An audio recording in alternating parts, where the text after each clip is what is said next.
I had a little conversation today about interrupters. So I just wanted to show you just some basic sentence patterns. All right. So you can have your sentence like Roberto sings. Sorry, that should be lowercase. An opener might be with his hat on his head, comma, Roberto sings. Okay. You could also do Roberto with his hat on his head sings. Okay, this is an interrupter that needs 2 commas. It's not in a positive though. Okay, so in a positive is one kind of phrase that you can use in a sentence. There are lots of different ways to interrupt your sentence and open your sentence. So I don't know if Roberto sings with his hat on his head sounds that great. So I'm just going to leave that off, but just know that these are options. Okay. You guys have down this idea of an appositive. So just an appositive is a noun or a noun phrase. It's one kind of phrase that renames another noun right beside it, okay?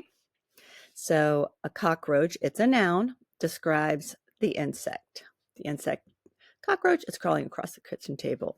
It can also be a noun phrase. The insect, a large cockroach, yada, yada, yada. The insect, a large cockroach with hairy legs, yada, yada, yada. The insect, a large hairy-legged cockroach that has spied my bowl of oatmeal, yada, yada, yada. So yes, these are appositives, but there are different ways to interrupt, open, and close a sentence. So I wanted to just show you a couple of examples. These are participial phrases, some of my favorites. So rising with the 2 pups held to my chest. That's an opener describing I asked if I owned anything. Sophie, sitting on the big friendly giant's hand, peeped out of the cave. Sitting is describing Sophie. It is not an appositive. It's a participial phrase that is interrupting a sentence. All right. She turned toward the window, pressing her cheek to the little glass panes to cool them of their smarting. This one is describing I don't love when a describing phrase is so far away from what it's describing, but it works. And then you've got your commas, okay? I'm going to show you one more. The absolute phrase, which is a really fun phrase to play with, but it's a noun plus an ing or ed verb. So face flaming red. You see this a lot if it's a fast-paced scene, like heart pounding or chest heaving. So face flaming red, Ty drops his ruined project and shoves me into the banister. How rude. Okay, it's describing Ty because his face is red. Here's an interrupter. All right, I slowly stand up straight, water dripping down from my fingers, and try to turn in whatever direction the voice is coming from.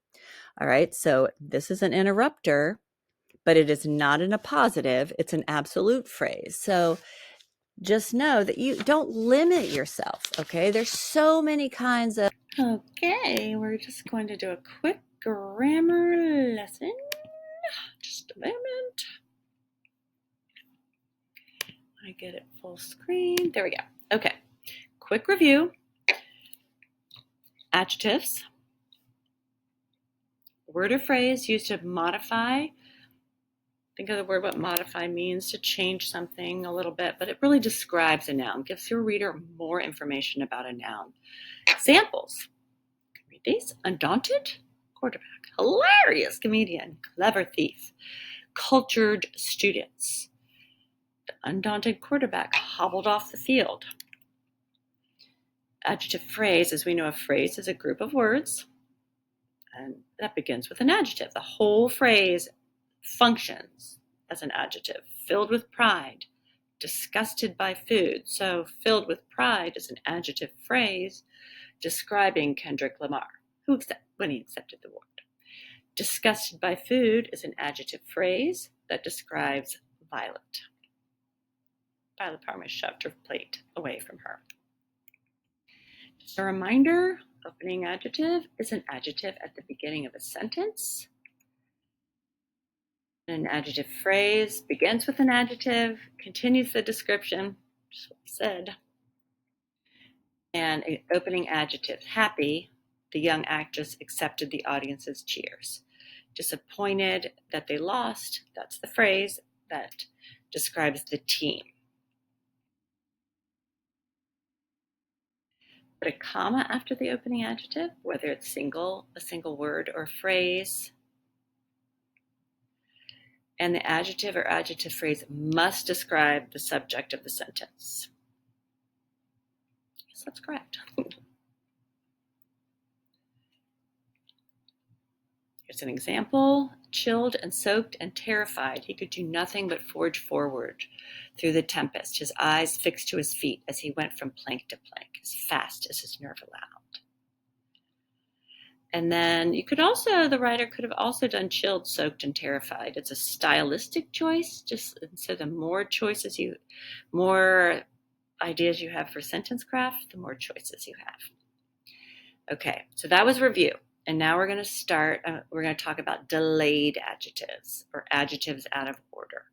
Just like an opening adjective begins a sentence, a delayed or adjective out of order goes after the noun that they describe, okay? So to paint, to create images with adjectives out of order, you move the adjectives from before a noun and place them after the noun. So examples. The puppy, playful and energetic, chased the butterfly. The girl, happy to see her grandfather, leaped into his arms and hugged him.